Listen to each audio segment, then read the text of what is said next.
choisi Jésus pour guider ma vie. Mon bien-aimé Jésus, il est à moi, je suis à lui. J'ai choisi Jésus pour guider ma vie. Mon bien-aimé Jésus, il est à moi, je suis à lui. J'ai choisi Jésus pour guider ma vie. Mon bien-aimé Jésus, il est à moi, je suis à lui. J'ai choisi Jésus pour guider ma vie. Mon bien-aimé Jésus, il est à moi, je suis à lui. En marchant dans les chemins, dans les rues, observant tous les passants. Seigneur, merci Chacun de nous suivant aider sa à propre- accepter que tu sois notre gloire, que nous puissions nous effacer comme Jean-Baptiste, afin que toi tu t'élèves dans nos vies.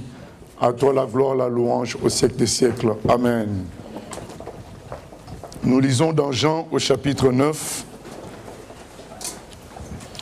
Alors ce dont nous allons parler concerne le passé et parfois l'enfance, mais pas que ça. Et ça nous parle des maladies de l'âme. Et ces maladies ont été contractées dans notre passé, souvent dans l'enfance, et que nous soyons attentifs. L'argument du passé pour ne pas changer dans l'avenir n'est pas quelque chose de valable quand on pense au prix que Jésus-Christ a payé pour notre changement. Il est écrit dans Jean chapitre 9, Jésus vit en passant un homme aveugle de naissance.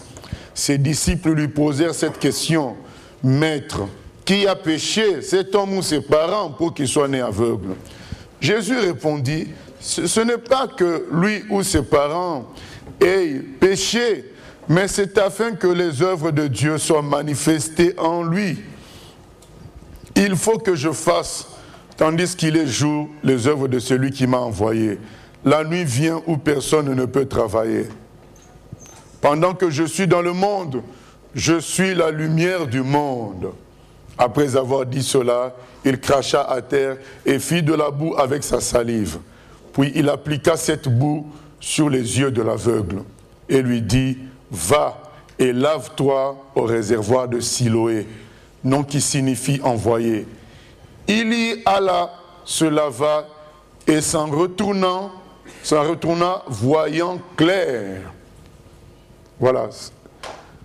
Si cet aveugle s'était dit, mais comment il peut m'envoyer au réservoir de Siloé, sachant que je ne vois pas? Il n'allait jamais se déplacer. Certainement, il a fait des efforts.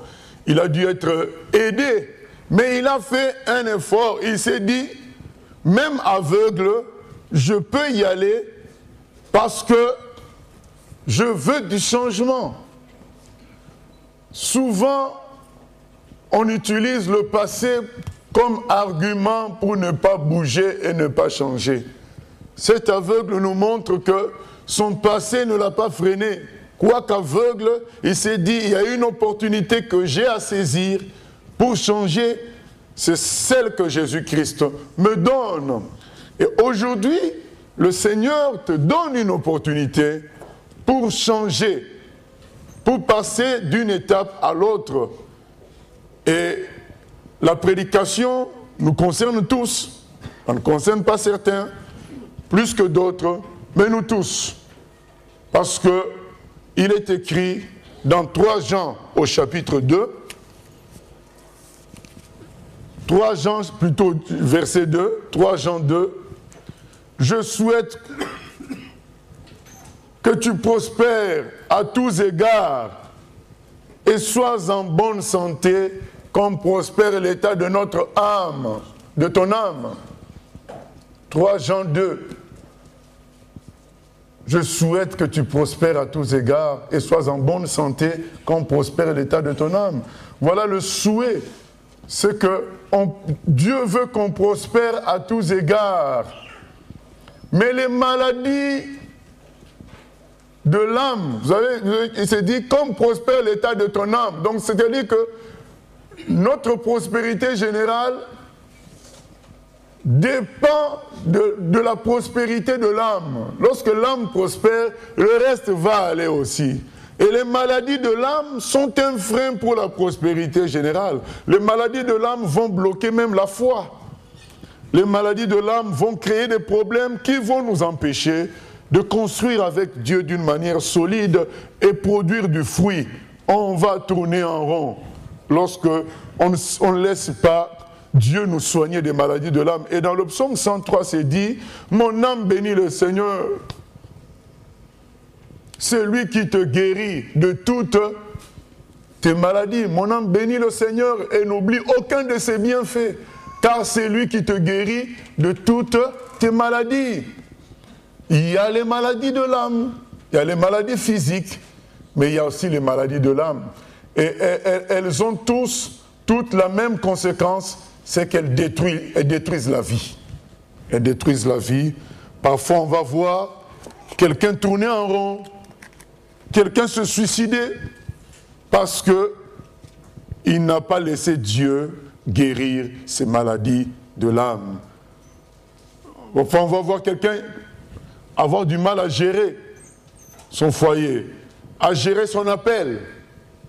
Dieu l'a appelé certainement. Là, son appel est visible, mais on ne comprend pas comment, alors que son appel est si visible, la personne n'entre pas pleinement, d'une manière posée, pour produire du fruit, d'une manière sérieuse, d'une manière suivie. C'est dû au fait qu'il y a des maladies de l'âme qui empêchent que la personne travaille d'une manière confortable et aille loin. Même quand on est le meilleur joueur du monde, quel que soit dans quelque sport que ce soit, dès qu'on est malade, on ne peut pas nous faire jouer. Nous avons besoin d'être en forme pour construire, pour faire quelque chose. Et aujourd'hui, nous allons nous arrêter sur les maladies liées à l'orgueil. Il y a beaucoup de maladies de l'âme. Il y a la peur. Il y a des gens qui ont une sorte de peur anormale. Ce sont des maladies de l'âme, des inquiétudes anormales. Il y a le fait d'être jaloux. C'est des maladies de l'âme. Mais il y a des maladies qui sont liées à l'orgueil. Et nous allons essayer d'en citer quelques-unes, sachant que presque toutes les maladies, parce que le jour où on parlera des autres maladies, on verra qu'il y a un peu d'orgueil quand même toujours. Parce que le centre de tout ce qu'on va dire, c'est la chair. Vouloir s'affirmer par la chair produira forcément des maladies de l'âme ou les confortera. Donc quand on travaille dans la chair, parce que la chair et l'âme c'est pareil presque, donc quand on travaille dans la chair, on va laisser libre cours aux maladies de l'âme ou bien on va en attraper. Et pour échapper aux maladies de l'âme, il faut marcher selon l'esprit. C'est ce que notre frère Paul nous dit dans Galates 5,16. Alors, nous commençons par une première maladie qu'on peut retrouver même chez certains chrétiens. Il est dit, vous connaîtrez la vérité vous rendra libre. Donc ça veut dire que même ceux qui sont sauvés par la foi en Jésus ont besoin de toujours connaître la vérité pour être libérés de certains fardeaux, de certains poids, de certains boulets qu'ils continuent à traîner et qui les empêchent de construire efficacement avec le Seigneur. On commence par la première maladie, donc on va insister sur les maladies liées à l'orgueil. Le narcissisme. Le narcissisme, c'est le fait de s'admirer soi-même. C'est le fait de se voir comme étant le meilleur, le plus beau, la plus belle, la plus intelligente. C'est-à-dire qu'on a une opinion de soi-même très élevée. C'est de l'admiration. Mais quelqu'un me dira, mais c'est comme l'orgueil. Mais oui, l'orgueil est la base de tout.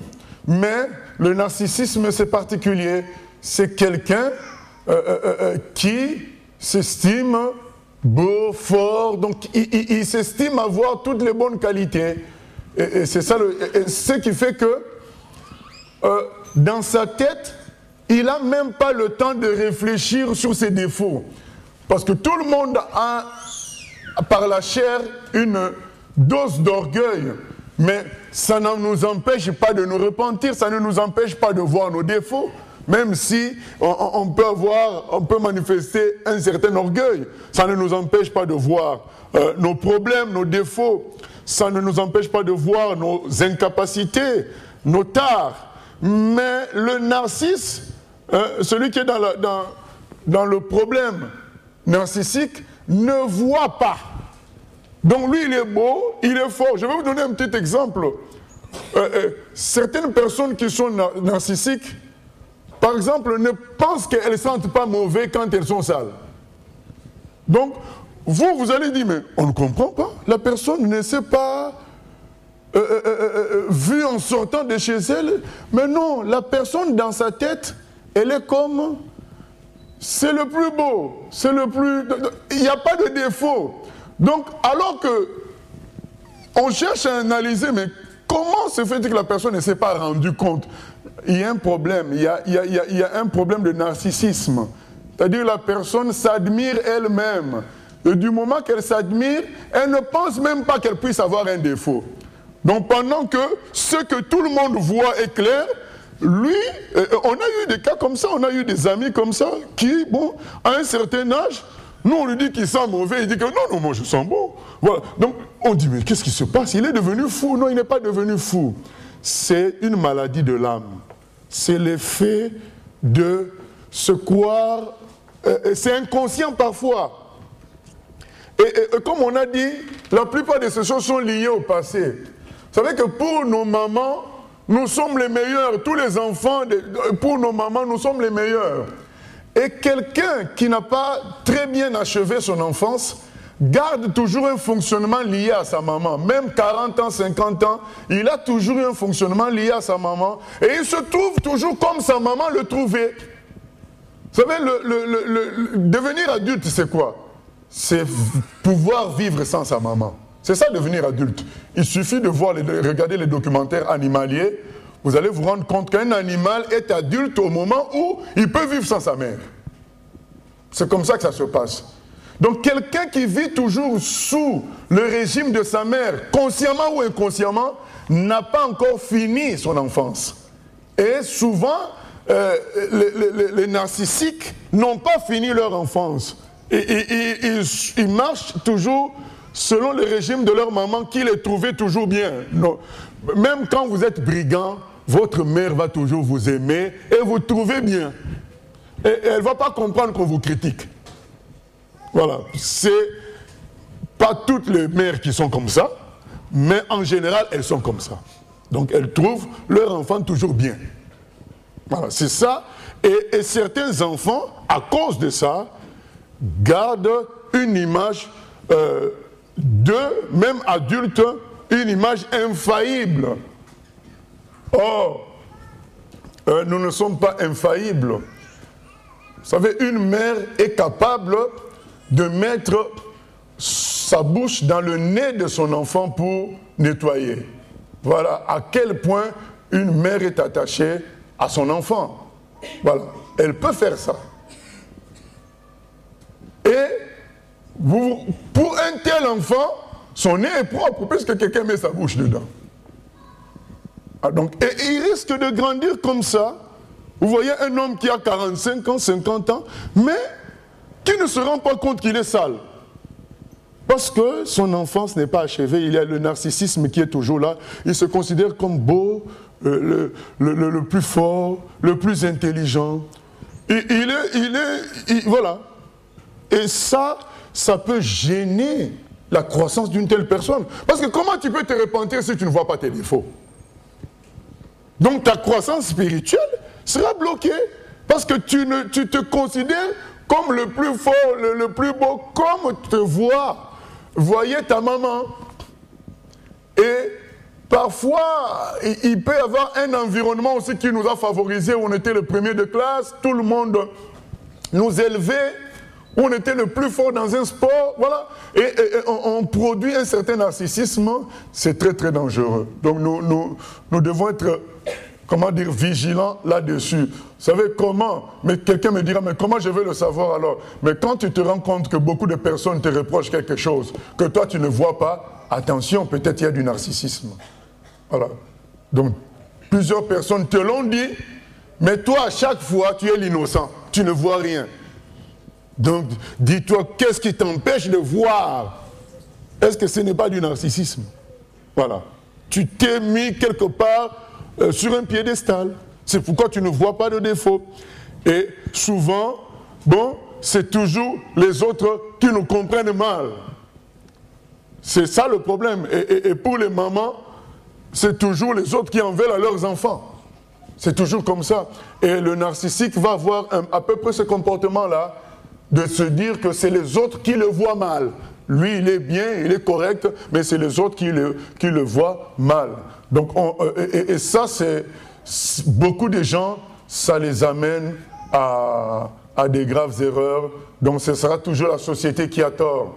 À un certain moment, comme la société aussi ne cède pas non plus facilement, donc ça va faire que la personne en a marre de vivre avec les humains, va considérer que les humains sont dans l'erreur, donc il va faire des fuites, des déplacements, et puis finalement va se rendre compte que partout où il va, les humains sont toujours pareils, et parfois ça peut amener au suicide. Le narcissisme, c'est dangereux. Ça peut amener au suicide parce qu'on ne reconnaît pas ses torts, on ne voit en nous aucun défaut, c'est toujours les autres. Finalement, on va se dire, le monde ne veut pas de moi. Puisque le monde ne veut pas de moi, je m'ôte la vie. Et ça, ce n'est pas bon. C'est toujours la base de cela, c'est l'orgueil, et c'est très très dangereux. Nous devons nous humilier et être attentifs au regard des autres. C'est très important. Être attentif au regard des autres. Il y a des gens parfois qui peuvent avoir une certaine masse, mais pour elles sont longilignes. Voilà. Donc, n'ose pas leur dire que tu as grossi un peu, hein, parce que là, c'est grave. Elle se voit comme, je ne connais pas les gens du moment, bon, Miss France. Voilà. Et donc, c'est du narcissisme. Et quand tu vas dire, mais ton bras, ça dépasse un peu, aïe, aïe, aïe, donc c'est toi qui as mal vu. Et une bonne règle, bien aimée, c'est de suivre tout ce que dit la Bible. Considérer les autres comme supérieurs à nous-mêmes. C'est ça la règle. Si on veut éviter le narcissisme, se mettre, comme le Seigneur a dit, à la dernière place. Voilà. Ça t'évitera le narcissisme. Quand on dit considérer les autres comme supérieurs à nous-mêmes, ça va nous conduire à prendre en considération les remarques des autres. Et certains même disent, mais tiens, mais moi c'est Dieu qui m'a parlé. Oui, mais d'accord. Mais Dieu m'a demandé, m'a donné une prédication. Mais comment on ne me laisse pas prêcher? Mais si Dieu a voulu que tu prêches, il va convaincre les gens qui autorisent à prêcher. Donc le narcissique va dire non, c'est les gens qui autorisent à prêcher qui sont jaloux de moi, qui ne me voient pas. Au lieu de se dire, mais tiens, Dieu est tout puissant, s'il m'a donné la révélation de prêcher, de chanter, il doit me faire remarquer auprès des gens qui autorisent ça, il doit leur parler. Voilà. Normalement, c'est ça qu'il faut dire à Dieu. Mais Dieu, mais tu me demandes de faire ça, mais ce n'est pas moi le chef. Dis aux gens qui font ça, mais le narcissique va dire, mais non, moi Dieu m'a parlé, c'est bon, c'est moi qui suis sur la bonne voie, mais c'est les gens qui décident qui sont sur la mauvaise voie. Et c'est comme ça, et c'est très très dangereux. Soyons capables d'écouter les autres, d'entendre ce que les gens disent. Ça va nous éviter beaucoup de pièges. Hein. Il y a une autre maladie qu'on connaît, c'est le complexe de supériorité. Moi j'appelle ça aussi le syndrome du centre du monde. Il y a des gens qui pensent que si eux ils ne sont pas quelque part, ça ne va pas marcher. Donc on a besoin d'eux. Ce n'est pas la même chose que le narcissisme. Le narcissisme, tu te concentres sur toi-même, tu es le plus beau, le plus fort, le plus propre, tu n'as pas de défaut. Mais le syndrome du centre du monde, c'est que il faut que moi je sois là. On a besoin de moi, en quelque sorte. On a besoin de moi. Sans moi, le monde ne peut pas tourner. Et vous savez, la conséquence de ça, c'est que ce genre de personnes finissent par souhaiter que ça ne marche pas là où ils ne sont pas. Pour dire, vous voyez, hein, je ne suis pas là et ça ne marche pas. Il y a une mauvaise foi qui va naître, de mauvaises pensées, que là où ils ne sont pas là, dans l'activité où ils ne sont pas insérés, dans laquelle ils ne sont pas insérés, dans l'entreprise dans laquelle ils ne sont pas conviés, ils vont commencer à souhaiter presque inconsciemment que ça n'aille pas pour dire, mais tiens, ils ne m'ont pas intéressé, c'est pourquoi ça ne va pas. Et ce n'est pas bon, parce que Dieu veut qu'on ait des pensées de bienveillance, pas des souhaits de destruction. Parce que là, ça attire après un esprit de destruction. Donc là où on n'est pas, ça ne doit pas tourner. Vous savez, quand on s'approchait, quand on était à une année avant les élections en France, qui pouvait penser que François Hollande puisse être président? Dans notre esprit, c'était le dernier. Dans notre esprit, qu'est-ce qui pouvait passer? C'était que, mais si Hollande est président, tout va se casser. Mais aujourd'hui, la France existe toujours. Donc on avait l'impression qu'à part Strauss-Kahn ou Sarkozy, il n'y a pas quelqu'un d'autre. Mais on a été confondus. C'est l'inattendu qui s'est produit. Mais c'est Hollande qui est président. Qui pouvait penser ça? Il y avait toutes sortes de critiques sur lui par rapport à son apparence physique, par rapport au fait qu'il est mou. On a tout dit. On ne pensait même pas qu'il puisse, déjà même être deuxième dans le Parti socialiste. Mais aujourd'hui, c'est lui le président. Est-ce que la France est morte? La France tourne. Donc sans Dominique Strauss-Kahn, la France fonctionne. Sans Nicolas Sarkozy, la France fonctionne. Donc le monde va continuer à exister même si toi tu n'es pas là. Donc certaines activités marcheront même si toi tu n'es pas là. Donc il ne faut pas se constituer en centre du monde. Syndrome du soleil. Donc il faut que moi je sois là parce que si je ne suis pas là, qui va briller? Qui va donner la vie? Non. Il y a d'autres humains. Le monde a existé sans toi. Le monde continuera sans toi aussi. Voilà. Nous avons notre part, mais nous ne sommes pas indispensables. Le monde a fonctionné sans nous autrefois. Il continuera à fonctionner sans nous. Telle activité a fonctionné sans nous autrefois, ça continuera à fonctionner sans nous. Ne nous prenons pas pour le centre du monde. L'apôtre nous dit dans Romains 12, soyons attirés par ce qui est humble. N'ayons pas une haute opinion de nous-mêmes. Proverbe 3 nous dit aussi que nous ne devons pas nous considérer sages par rapport à nous-mêmes. Croire qu'on est le centre du monde, sans nous, rien n'allait plus se faire, rien ne peut se faire, c'est faux. Nous avons l'exemple dans la Bible de beaucoup de gens qui ont été remplacés par d'autres. Saül, il était le plus costaud des fils d'Israël. Mais on voit que David, dans sa petite taille, dans sa jeunesse, dans son inexpérience militaire, il est arrivé à faire de plus grands exploits que le plus grand militaire de son époque, qui était Saül. Donc, comme pour dire que Dieu est capable de susciter d'autres personnes, c'est vrai qu'on peut jouer un rôle important. On peut être quelqu'un équipé de beaucoup de choses qui sont utiles pour la société ou pour notre environnement, ou bien pour une activité, mais on n'est pas indispensable. Donc, sans nous, les choses peuvent fonctionner. Donc, que ce ne soit pas un problème que nous ne soyons pas associés. Donc, nous devons considérer que le monde a tourné avant nous. Un jour, on n'a pas existé. On est venu à la vie un jour. Donc, avant nous, le monde fonctionnait.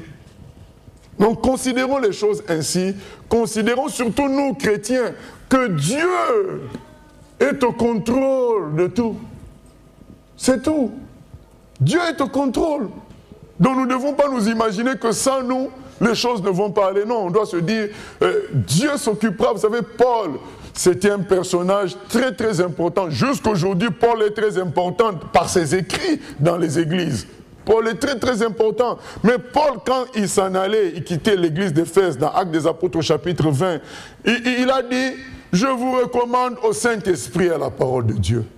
Moi je m'en vais, vous ne me verrez peut-être plus, mais je vous laisse sous le contrôle du Saint-Esprit et de la parole de Dieu. Il était conscient que le Saint-Esprit était au contrôle, il fera le travail. Il dit, en mon absence, il y a des loups qui viendront pour diviser, mais je vous demande de faire le bon travail. Il avait un souci, vous savez, Paul était conscient des dons qu'il avait. Hein. Dans un passage, il dit, j'ai travaillé plus que eux tous. Mais après, il précise en disant, non pas moi, mais la grâce que Dieu a mise en moi. Mais il était conscient de son importance. Pour l'église de l'époque, il était conscient de son importance. Mais il dit, bon, je ne suis qu'un homme. C'est Dieu qui est le centre du monde. Voilà. Ce n'est pas moi. Je m'en vais et je vous recommande à la parole de Dieu et à l'Esprit Saint. Ce n'est pas que, bien aimé, il n'y ait pas des gens très importants pour une organisation. Il y a des gens très importants pour une organisation qui peuvent faire même parfois 50% de l'activité, que ce soit les gens qui regardent certains sports, vous allez voir, il y a certains joueurs qui font la différence. Donc ils prennent 40% du travail de l'équipe. Mais il y en a eu avant eux et il y en aura après eux. On n'est pas indispensable. On n'est pas le centre du monde. On peut ne pas être quelque part et que les choses avancent. Donc, surtout nous chrétiens, ayons l'humilité de dire, je recommande toutes choses à Dieu, le Tout-Puissant, qui veille sur tout, qui connaît tout et qui peut gérer tout. Imitons notre bien-aimé le centenier romain, qui a dit à Jésus, mais ce n'est pas la peine de venir jusqu'à chez moi, dis seulement une parole et mon serviteur sera guéri. Vous voyez, cet homme a diminué même la présence physique de Jésus. Il en a été jusque-là. Jésus, c'est le Fils de Dieu. Il dit, mais physiquement, je n'ai pas besoin de lui. Je sais qu'il peut dire une parole et les choses vont se faire. Il a été loin, cet homme, dans la confiance en Dieu. Il a dit, même si, en tant qu'humain physique, il n'est pas là, Jésus, son esprit, sa parole est puissante pour faire les choses. Donc c'est pour nous montrer que l'homme physique n'est pas indispensable. Dieu peut faire les choses par son esprit et sa parole. Quand Jésus est né, les anges ont chanté. Hein. Les bergers ils ont entendu, ils ont vu des anges leur parler. Dieu peut prêcher par les anges. Donc l'homme physique n'a de rôle que ce que Dieu décide qu'il est. Et comme Dieu est tout puissant, personne ne peut t'empêcher de faire le rôle, de jouer le rôle que Dieu a choisi pour toi. Donc tu n'es pas le centre du monde. C'est Dieu qui est le centre du monde. Nous ne sommes pas le centre du monde, c'est Dieu. C'est très important d'éviter ce complexe de supériorité, croire qu'on a besoin de nous. On n'a pas besoin de nous, on a besoin de Dieu. Amen. Il y a le complexe d'infériorité aussi. Il y a des gens qui, à cause du complexe d'infériorité, ils ont l'impression qu'il leur manque quelque chose. Certainement dans leur passé, on les a diminués. On les a rabaissés. Ou ils n'ont pas eu un diplôme peut-être. On peut être dans une famille où tout le monde a eu le diplôme jusqu'à tel niveau et pas nous. Et les parents souvent ils boudent quand c'est comme ça, mais tu ne vois pas les autres. Et ça nous a peut-être marqué. Et maintenant qu'on a une certaine capacité à faire des choses, puisqu'on n'a pas été guéri de ce complexe-là.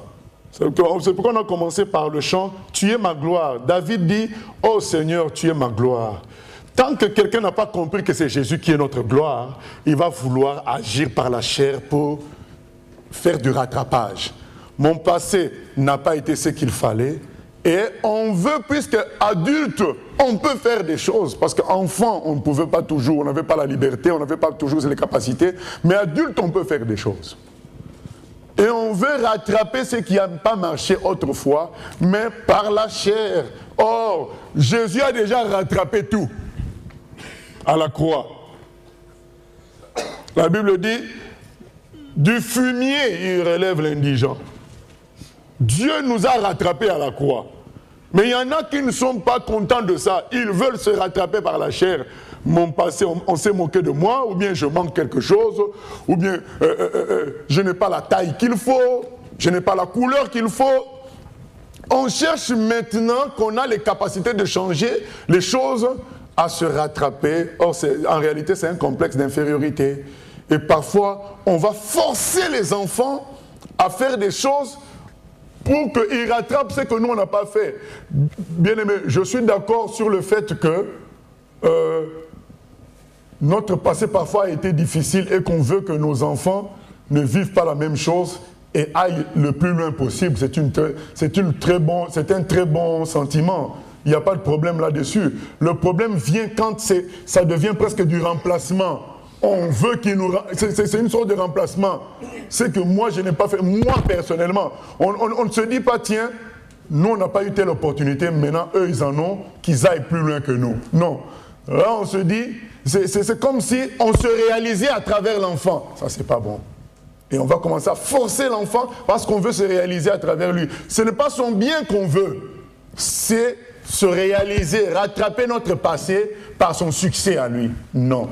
Là, c'est aussi une grave erreur qui montre qu'il y a un problème de complexe d'infériorité qui n'a pas été réglé. Un problème, on est en train de vouloir se rattraper. Par exemple, on se sent moins intellectuel que d'autres personnes, alors on va vouloir se rattraper par la tenue vestimentaire, par la beauté physique. Donc on veut équilibrer. On sent que de tel côté, ça n'a pas marché et on veut équilibrer par un autre côté, parfois par la violence. Parce que par la parole, ça n'a pas marché, on n'a pas réussi à convaincre quelqu'un et on veut se rattraper par la violence. Et les gens, c'est un complexe d'infériorité qui fait qu'ils veulent exister, ils veulent produire quelque chose, mais parfois des bêtises. On a vu des gens qui ont voulu tuer un président pour se faire connaître. Donc ils ont quelque chose, un rêve à rattraper. Et c'est un rattrapage charnel qui finit toujours mal. Donc c'est un complexe d'infériorité que Jésus peut guérir. Parce que Jésus a fait de nous des rois et des reines, des princes et des princesses. Donc quand on est en Jésus-Christ, on est fils de Dieu. Bien, imaginez être fils de Dieu, c'est ce que ça veut dire. Voilà. Quand on est fils de Dieu, on est respecté même quand on est crucifié. Jésus était crucifié, mais il a été respecté par le centenaire romain. Le centenaire romain était libre, en bonne santé. Jésus à la croix, mais le centenaire romain dit celui-ci était vraiment le fils de Dieu. Respecté alors que tu es crucifié. Respecté par le voleur à côté. Jésus nous a rattrapés, nous n'avons pas besoin de nous rattraper par nous-mêmes, parce qu'on est déjà rattrapés. Pourquoi forcer, comme a dit un évangéliste, tu es dans la mer, mais tu cherches encore de l'eau pour ramer. Mais non, mais tu es déjà dans l'eau. Il disait ça pour parler aux chrétiens qui sont déjà en Christ, qui sont dans l'église, mais qui sont à la recherche des émotions, des sensations.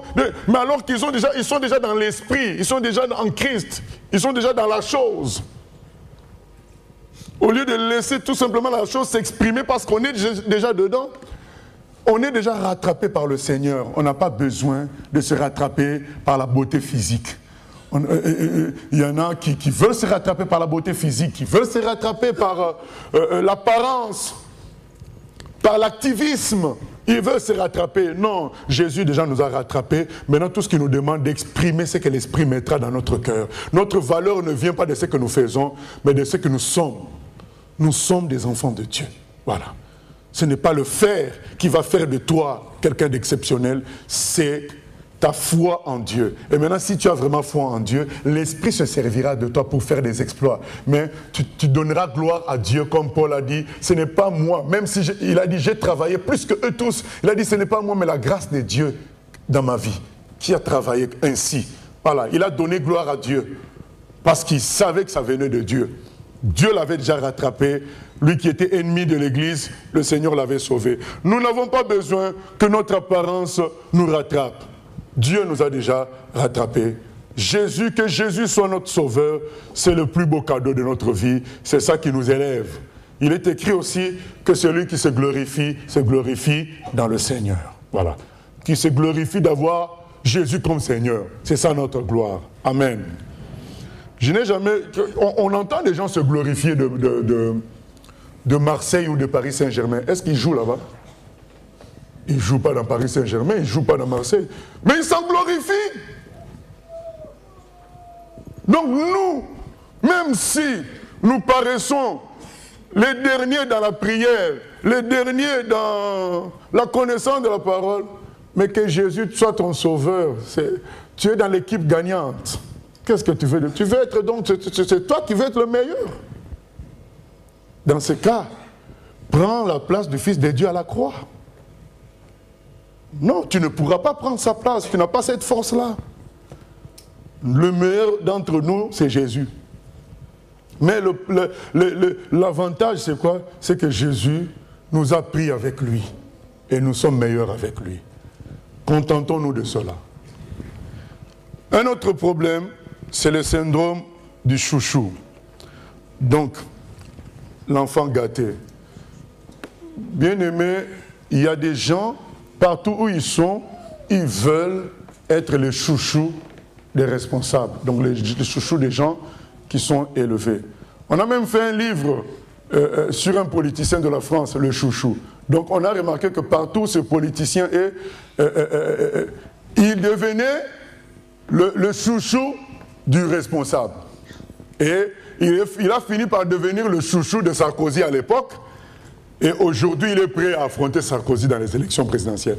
C'est pour dire que c'est un syndrome réel. Donc le syndrome de l'enfant gâté. L'enfant gâté, c'est un enfant qui a su rendre ses parents esclaves de lui. Il a mis les parents sous son contrôle. Les parents ne vivent que pour lui. Les parents, voilà, font tout pour lui. Et maintenant, ça peut arriver, mais et qu'en grandissant, on s'en départisse. Mais il y en a, en grandissant, qui gardent cette onction-là d'enfant gâté, et partout où ils vont aller, ils vont vouloir qu'il soit le chouchou du professeur. Ils vont vouloir qu'il soit le chouchou du PDG. Ils vont vouloir qu'il soit le chouchou du pasteur. Ils vont vouloir... Et maintenant, à chaque fois qu'on ne le met pas à la place de chouchou, qu'est-ce qu'il fait? Il va essayer de faire des choses pour séduire celui qui a l'autorité pour être le chouchou. Donc il va faire les choses par la chair pour essayer d'attirer l'attention de son environnement, l'attention des aînés, pour être le chouchou. Et de tels gens deviennent très dangereux parce qu'ils peuvent créer des intrigues, créer des problèmes juste pour paraître le meilleur, pour paraître le bon. C'est des gens qui vont souvent accuser les autres auprès des responsables pour dire mais tous les autres sont mauvais, il n'y a que moi. Et ce n'est pas bon. Ça devient des destructeurs parce que vous savez, un chouchou c'est qui? C'est quelqu'un qui gère ses parents finalement et au-dessus de ses parents. Et donc une telle personne partout cherchera à être au-dessus. C'est ce que je viens de vous dire, non? Quand on a sorti le livre sur ce monsieur-là, il était un ministre de Sarkozy.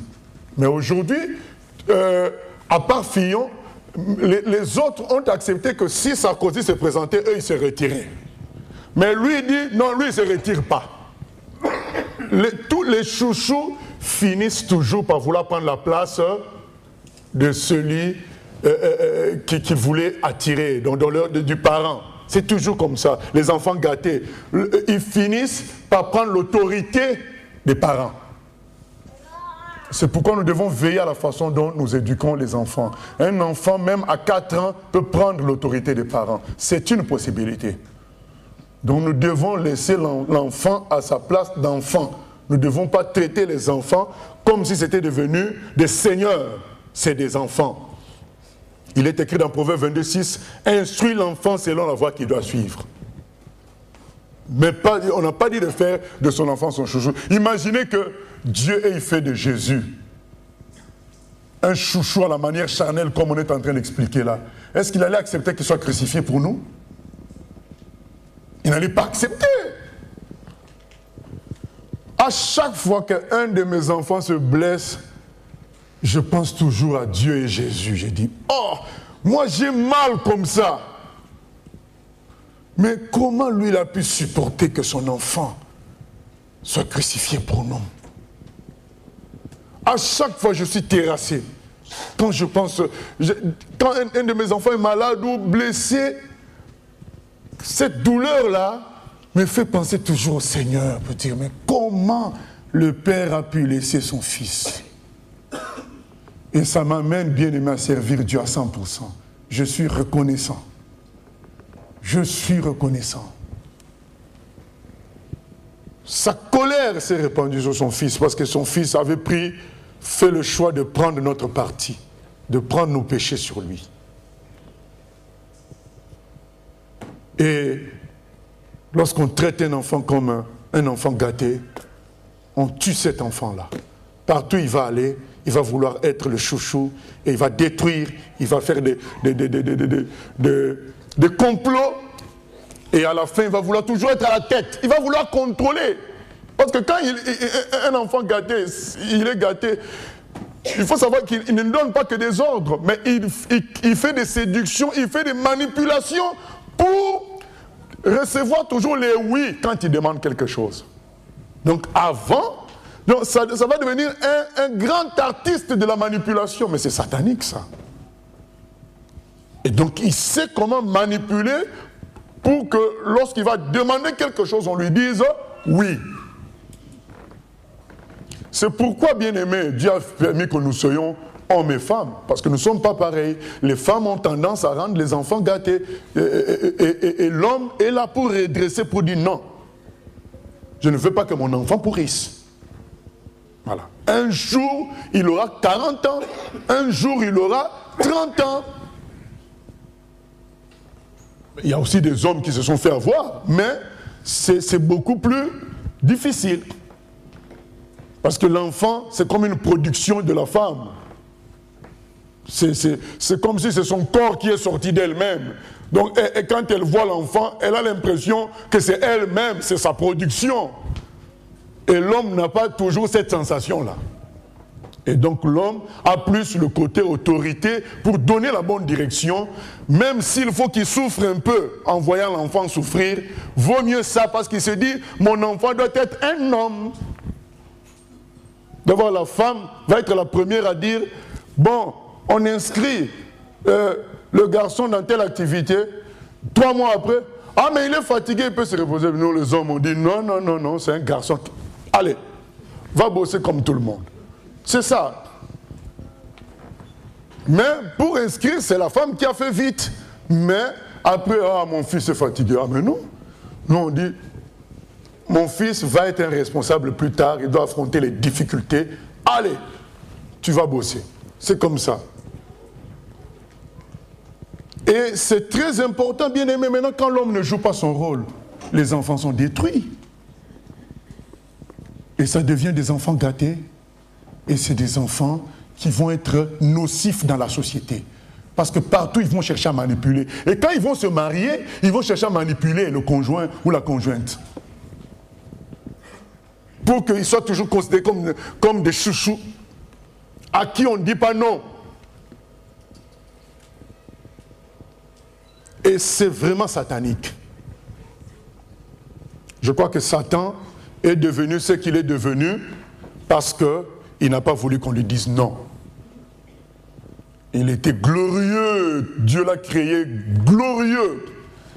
Mais il est dit que toutes les musiques étaient faites à ton jour. C'est comme si Dieu lui faisait, c'est pourquoi le grand ennemi de Satan, c'est qui? C'est Jésus, c'est la jalousie. Mais tiens, il aime son fils plus que moi, son fils a plus... Ça, Satan n'a pas supporté ça. Il a voulu rivaliser avec le... Vous savez, c'est pourquoi c'est écrit qu'il a donné son fils unique. Voilà, Jésus c'est le Fils unique. Et le serviteur, beaucoup aimé, a voulu prendre la place du Fils unique, devenir le chouchou. Dieu a dit, allez, coup de sabot, tu sors du paradis. Nous devons veiller sur nos enfants, qu'ils ne soient pas des enfants gâtés, parce qu'ils vont gâter la société. Partout où ils iront, ils ne seront pas heureux dans le mariage. Ils vont devenir un fardeau pour leurs femmes. Ils vont devenir un fardeau pour leur mari. Toujours irresponsables, voulant toujours qu'on s'occupe d'eux, eux ne faisant rien. Onglerie à gauche, maquillage à droite. Non. Il y a des hommes aussi, des enfants gâtés, l'enfance n'a pas été achevée. Ils vont vouloir qu'on leur fasse tout. Dès qu'il faut prendre une décision, c'est la femme qui doit prendre la décision. Ils confondent une femme à la maman. Ta femme, ce n'est pas ta maman. Tu dois prendre les décisions de l'homme. Et la femme donnera la vie à tes décisions. La femme donne la vie, l'homme donne la direction. Mais il y a des hommes qui vivent encore comme s'ils étaient avec leur maman à la maison. Qui va s'occuper de tout. Ce n'est pas normal. C'est le syndrome d'enfant gâté. Il faut faire attention. Le Seigneur veut qu'on devienne des responsables. Amen. Nous sommes quand même ses fils et ses filles, donc nous sommes des princes, donc nous sommes des responsables. Il y a aussi l'instabilité qui est une maladie aussi spirituelle grave. L'instabilité, l'inconstance, la fuite perpétuelle. La fuite perpétuelle, il y a des gens qui fuient tout le temps. Ils prennent un poste, ils fuient ce poste-là. Ils sont dans une église, ils fuient encore. Ils sont dans un endroit, dans un travail, dans une entreprise. Quelque temps après, ils fuient encore. Au fait, c'est des gens qui ne supportent pas la contrariété, qui ne supportent pas les désagréments, qui veulent que les choses se passent comme ils veulent. Même les petites variations, ils veulent que ça se passe comme ils veulent. Et c'est pourquoi, à un moment donné, ils vont se sentir mal à l'aise parce que les choses ne se passent pas comme ils veulent. Et donc, il y aura une certaine instabilité. On a connu des gens qui ont changé 10 formations, à peu près 10 formations. Et quand on vous cite les formations, vous allez voir que ça n'a rien à voir les unes avec les autres. Parce que c'est un enfant qui était gâté. D'ailleurs, le jour où je lui ai dit ça, il a peu de temps après, il a quitté l'église.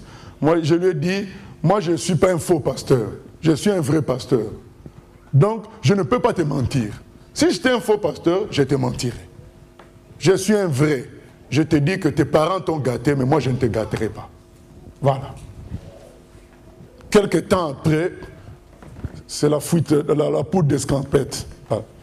Quand ça se passe comme ça, on bénit le Seigneur, on dit Seigneur, amène-le, stabilise-le. Que quelqu'un ne peut pas changer de formation 8 fois, 7 fois. Changer d'instrument de musique 5 fois. Mais maintenant, les parents achètent toujours. Ah, maintenant c'est le guitare. Maintenant c'est le synthé. Maintenant c'est... Oh, à un moment donné, tu dis à ton enfant, il faut savoir ce que tu veux. Hein?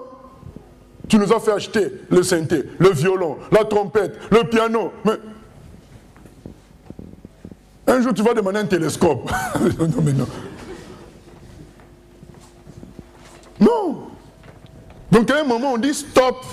Là, qu'est-ce que tu veux? Et c'est comme ça qu'il y a des gens qui fuient. Et il y en a qui vont être parfois 7 fois fiancés. Parce qu'à chaque fois qu'on lui répond mal, je crois que ce n'est pas la femme pour moi. Il change. Parce que il a des problèmes à accepter les contrariétés. Dans la vie, il faut savoir que nous ne sommes pas seuls au monde. Même si vous faites 60 avec quelqu'un, hein, vous êtes deux personnes différentes. C'est-à-dire que la personne peut être en train de dire « Ah tiens, j'aimerais bien manger une poire. » Mais comme vous êtes deux personnes différentes, tu ne peux pas lire ce que lui il vient de penser, elle vient de penser. Toi, tu es sur le marché. Oh tiens, ces pommes sont belles. Je crois que ça va lui plaire. Mais tu te dis, mais je le connais, ça fait 60 ans. Mais lui, il est en train de penser à des poires. Juste le fait que nous soyons des personnes différentes, hein, ça fait qu'il y aura toujours des contrariétés. Donc quand toi, tu amènes les poires, on te dit, ah, moi, j'ai pensé à des pommes. Tu te fâches. Non. C'est une personne différente. C'est normal que parfois, il aime quelque chose que toi, auquel tu n'as pas pensé.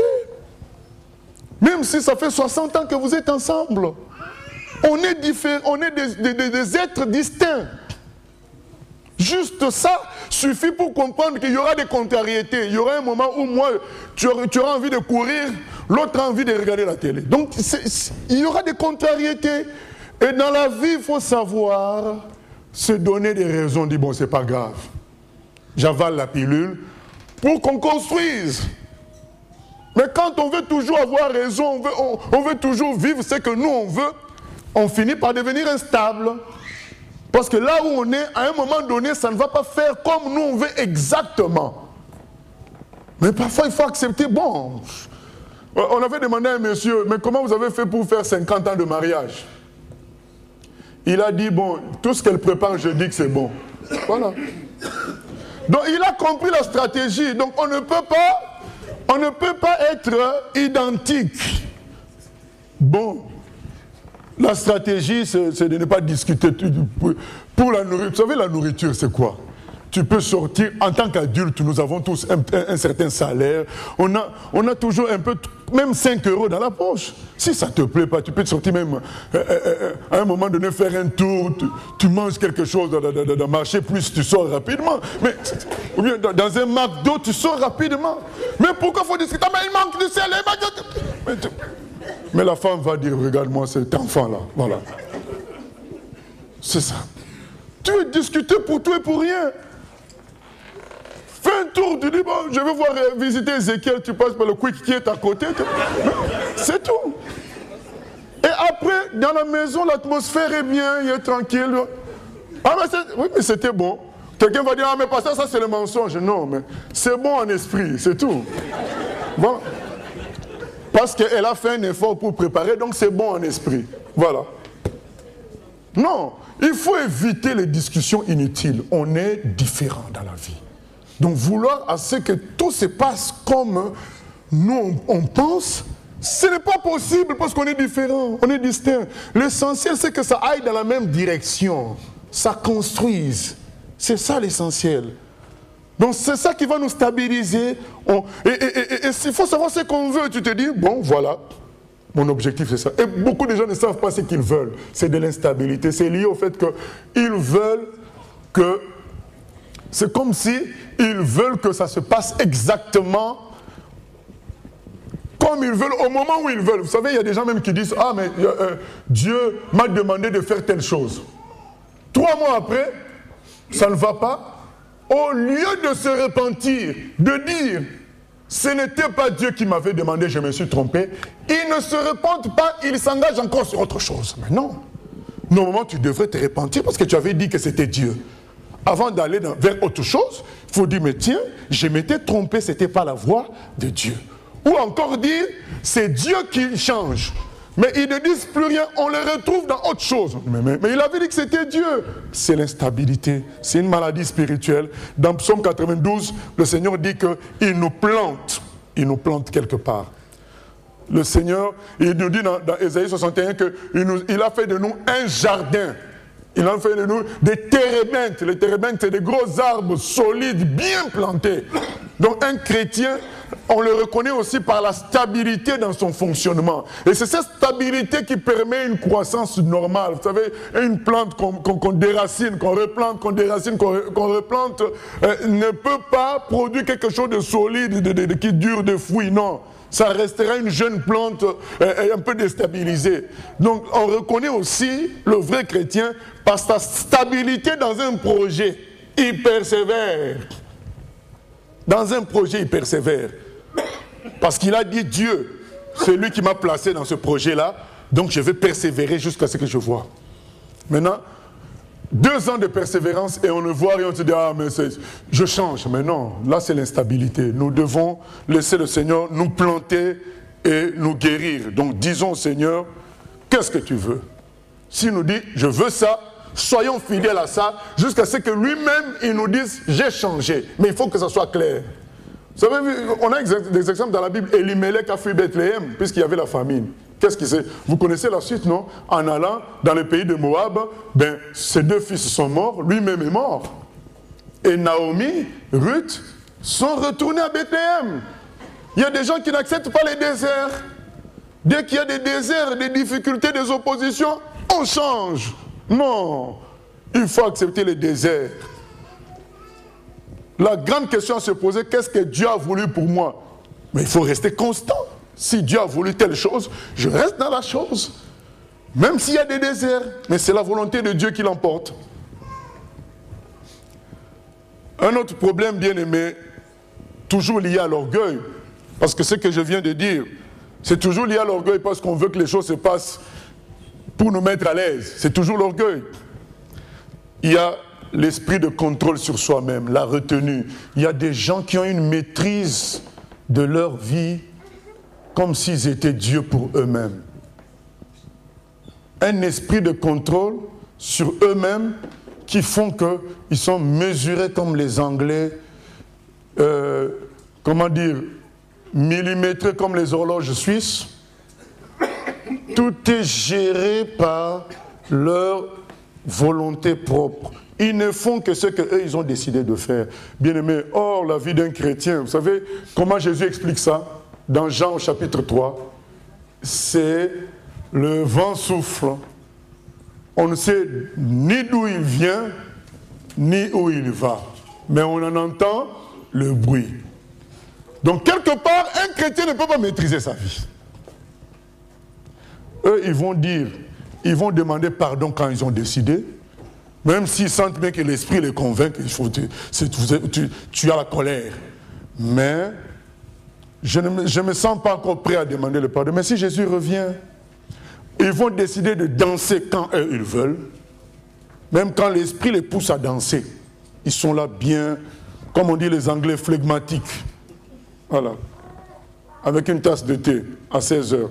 Donc ce n'est pas normal. La vie du chrétien, c'est des fleuves d'eau vive. Les fleuves d'eau vive, est-ce qu'on peut contrôler les fleuves d'eau vive? On ne peut pas les contrôler. Et il y en a qui ont un esprit de maîtrise sur eux-mêmes. Je n'irai pas parce que je n'ai pas suffisamment d'essence.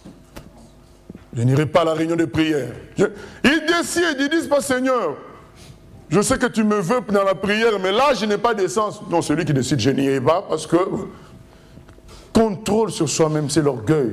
Parce que c'est Dieu qui est notre chef. Ce n'est pas nous-mêmes. C'est eux qui décident. Je change d'église. Il n'y a pas Dieu dans l'affaire. C'est le je qui est dans l'affaire. Non. Ce n'est pas normal. C'est au Seigneur de décider pour nous.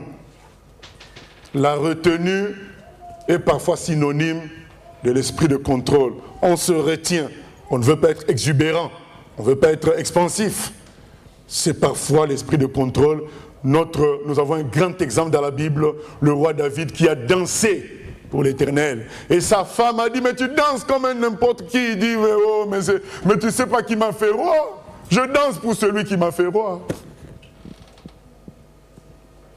Nous ne sommes pas en train de prêcher la danse, mais ça peut être un élément qui montre que c'est Dieu qui contrôle notre vie.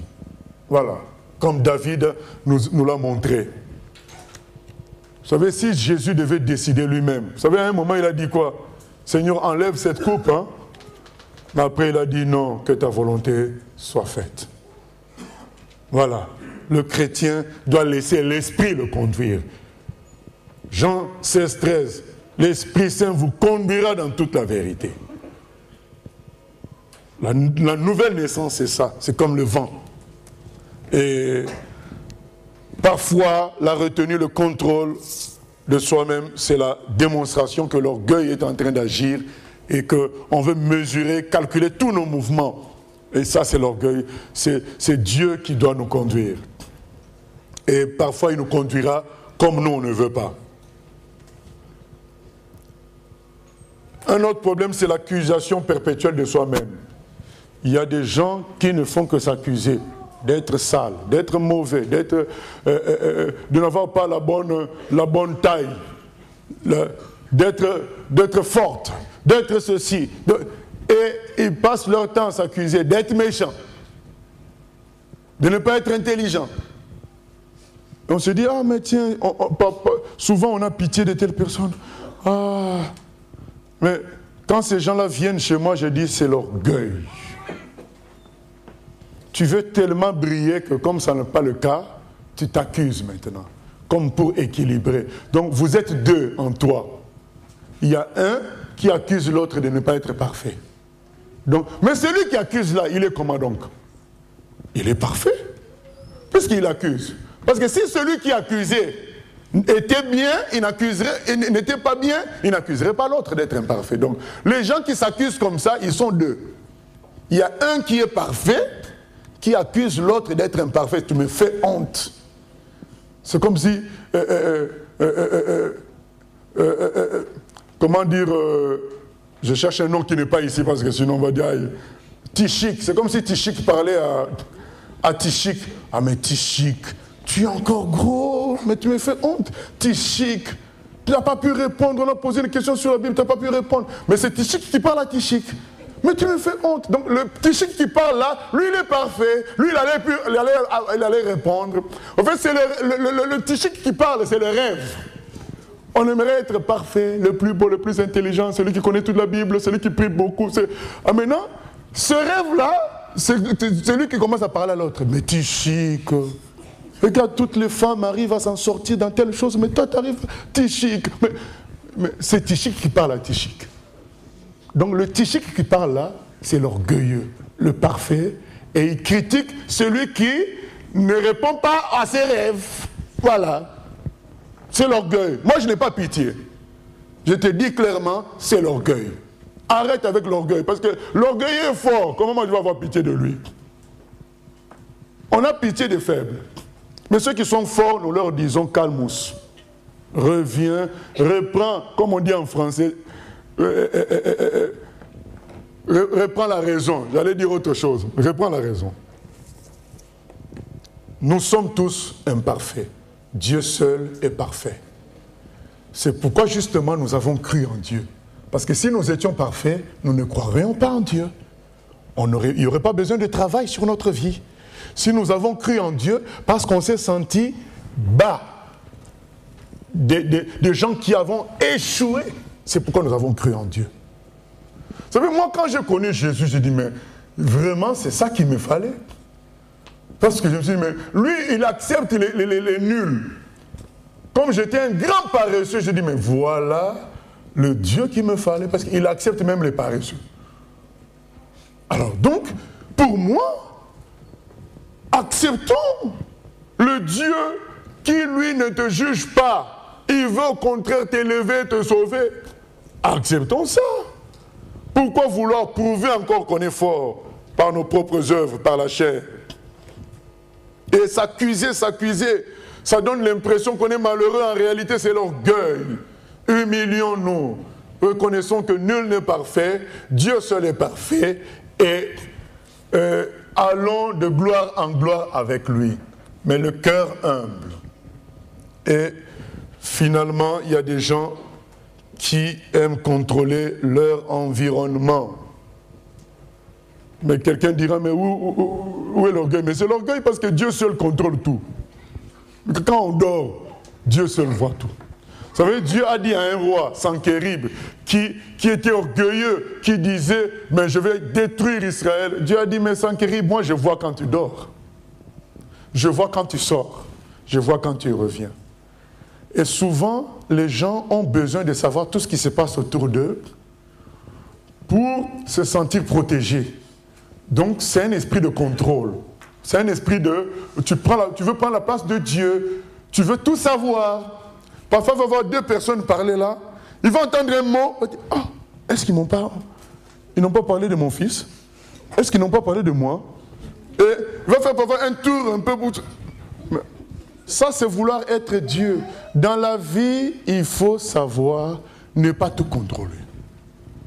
Vous savez, dans des postes comme un poste de pasteur ou bien de directeur d'entreprise, mais si tu veux tout savoir, mais c'est grave, tu vas mettre tes caméras, tu vas mettre des espions, mais c'est fini, tu vas devenir comme Satan. Dans la vie, il faut supporter d'ignorer des choses. Moi, j'ai un principe, je ne demande pas. Si quelqu'un veut me donner une information, ça doit venir de lui. Même si je soupçonne, je ne demande pas. Je dis, dans le poste dans lequel je suis, si je commence à demander, ça va aller très loin. Ça va aller très loin, c'est très dangereux. Donc, je préfère rester dans l'ignorance, que Dieu seul me dise ce qu'il veut me dire. C'est le principe. Acceptons d'être des humains. Un humain ne peut pas tout savoir. Et souvent, on veut la sécurité de tout savoir dans son environnement. On commence à contrôler les poches des gens. C'est dangereux. Savoir demander toujours aux gens, mais qu'est-ce qu'ils ont dit? Non. Dans la vie, il faut accepter que la sécurité vienne de Dieu. Que nous soyons, nous les chrétiens, nous dépendons de Dieu. Laissons Dieu s'occuper de tout. Ésaïe 30,15 nous le dit. C'est dans le calme et la confiance que sera votre force. Ce n'est pas en sachant tout. On a vu les Américains, hein? Ils ont mis des espions partout, des caméras partout, mais ils ont été vendus par leur propre fils, Edward Snowden. Ce n'est pas un Français qui a vendu les Américains. Ce n'est pas un Australien. Leur propre fils les a vendus, sortant tous les secrets. Donc c'est pour dire qu'on ne peut pas tout maîtriser.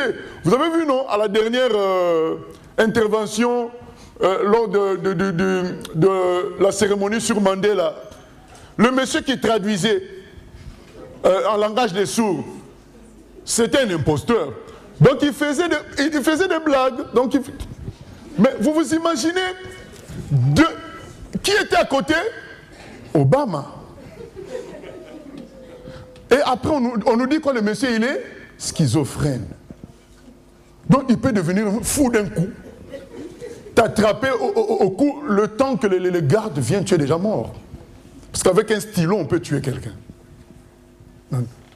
C'est pour dire que l'homme ne peut pas tout maîtriser. Vous vous imaginez, la sécurité américaine n'a pas su qui était cet homme-là. Il est passé à travers les mailles des filles. Vous savez aujourd'hui où il est? Dans un hôpital psychiatrique. Donc il pouvait devenir fou d'un coup et pratiquer les doigts et tuer Obama. On ne peut pas tout contrôler. Dans la vie, il faut accepter qu'il y ait des choses. Le mari finit la conversation. C'était qui là? Oh.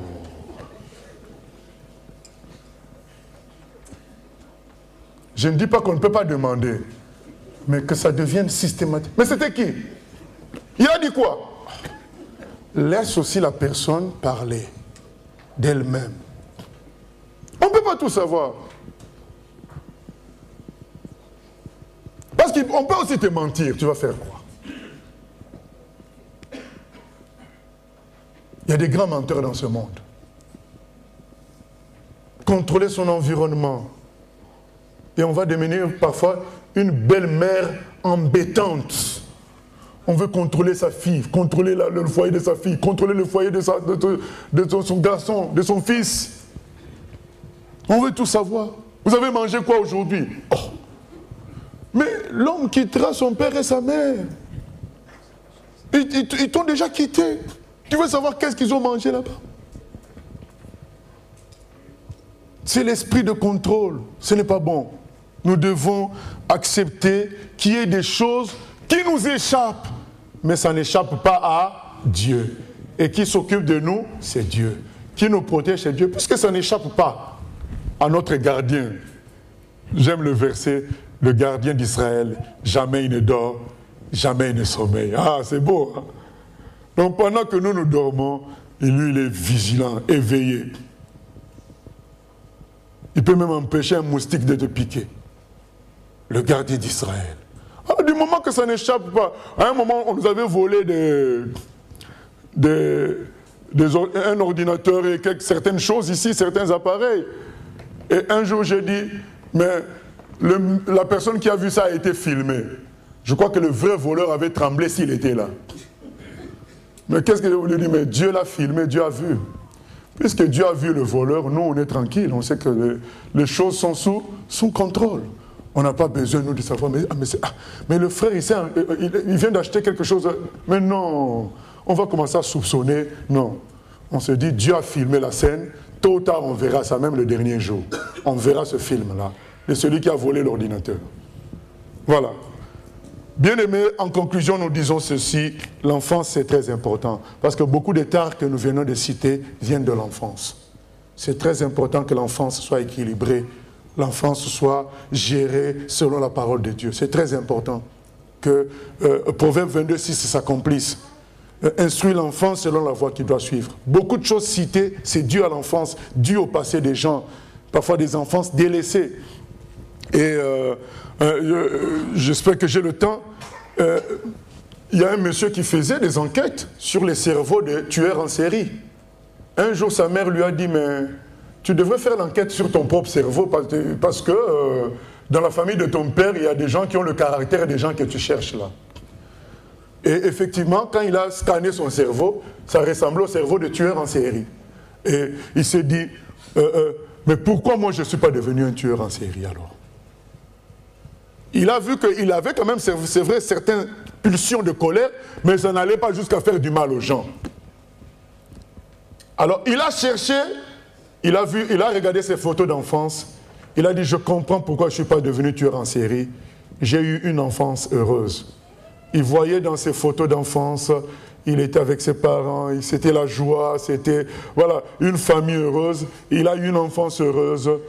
Il n'a pas fini tueur en série. Lisez les histoires de tueurs en série, c'est toujours, ils ont été abusés quand ils étaient petits, ils ont été maltraités, ils ont été délaissés, on leur a fait ceci. L'enfance, c'est quelque chose de très important. Et aujourd'hui, on abandonne les enfants à eux-mêmes comme s'ils étaient des adultes. Ce n'est pas des adultes, ils ont besoin d'encadrement. C'est très important, n'oublions pas cela. Ce n'est pas parce qu'ils ont la même intelligence que nous, qui sont comme nous.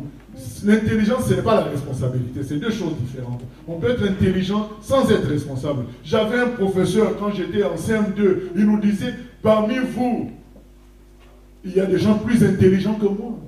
Voilà ce que me disait mon maître de l'époque. Il nous a fait grandir avant le temps, pour nous faire comprendre que l'intelligence, vous l'avez même plus que moi, certains d'entre vous. Mais vous avez besoin de nous pour vous encadrer. C'est très important, je finis par dire, il faut refuser de s'affirmer par la chair. Même si notre passé a été mauvais, acceptons 2 Corinthiens 3, 17 à 18. Celui qui est en Christ est une nouvelle création. Les choses anciennes sont passées. Toutes choses sont devenues nouvelles. Refusons de nous affirmer par la chair. Laissons Jésus-Christ combattre pour nous. Laissons Jésus nous transformer. Laissons Jésus être notre gloire. Amen. Prions le Seigneur.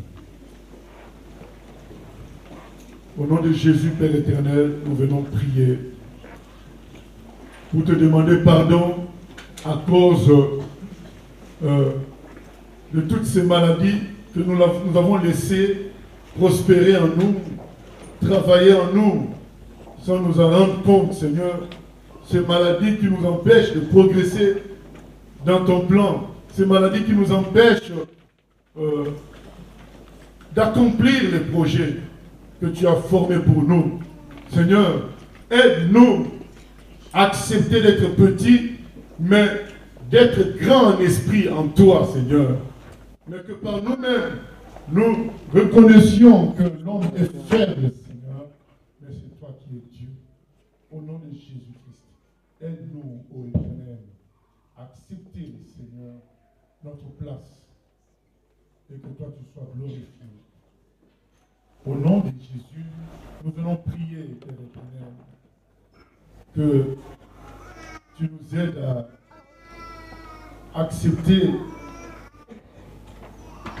qu'autrefois on était dans l'erreur, Et que maintenant nous voulons autre chose, Seigneur.